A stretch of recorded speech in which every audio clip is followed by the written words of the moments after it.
উঠবে নাকি হিরো? আমার গুরু আজ ছাপে দিন হে শুরু সারাদিন যে কি কি নির্যাতন আমার পরে রাগ খাটাবে না কবে গিরা উরি বাবা রে বাস দিয়েই শুরু আজকে মনে হয় দিনটা অশুভ দিয়েই শুরু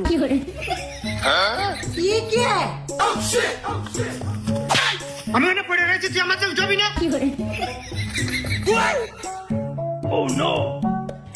হে প্রভু আমি হয়তো দুদিন পরে মরবো আগে মরলে কি ক্ষতি উস্তাদ কপাল ভাবি আমার উস্তাদ পড়ে যায় এইটাই বেঁচে পড়েছি टूटा टूटा एक परिंदा ऐसे टूटा আমার সেই কন্ডিকটাও কাঁদতেছে কন্ডিকি করছে আমি যে বললাম আমার বাড়ি লাগবে আমার সিমেন্ট লাগবে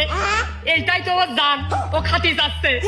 সেই মসিয়ার আসবে কি আসবে না কাজ করবে কি করবে না তা আমাকে কইয়ে দেবে না আমরা যে অপেক্ষা করতে করতে বললাম বেলা যে বইয়ে গেল আসলো বা না আসলো আসলে ভালো না আসলে আরো ভালো আচ্ছা আমার মুখের দিকে তুমি তাকিয়েছো কাউ কুরবান আমার মুখটা দেখে মনে হচ্ছে না আমি 4-5 দিন ধরে বিছানায় দৌড়ে জ্বালায় পড়েছিলাম এই কোন রকম একটু নড়াচড়া করতে পারতেছি সেই অবস্থায় কাজে যাচ্ছি তোমার দোয়া লাগে কুরবান আজকে যেন আমার ইটি রাতি কইয়ে না তুমি গলেই হবে না একটু বালি দিয়ে তুমি আমার লাইন প্রসেসিং করে তালি তো পাকশির বালি আজকে নেই আরে বালিতে কি ইটি তুই আর ইদ্রিস আলোচনা করে বিবেচনা করে তুরা তুগার মতো ভাগে যাবি আমি আর মসিয়ার এর মধ্যে নেই ওই শালা কখন আসবে আসবে না হবে তো মশাজার বউ যে গুছানো লোক তার আগে কাছে পালি মন ভৈরে ঝগড়া করে নাই রামতি যাওয়ার সময় একবার খাতি বসে একবার সে বাড়িতে বেরোবে সেই সময় একবার কুরবানে যদি যাইস তো চল আর না যাই যদি থাকে গেলে সাইকেলে খুব দ্রুত আগে হাঁটে अच्छा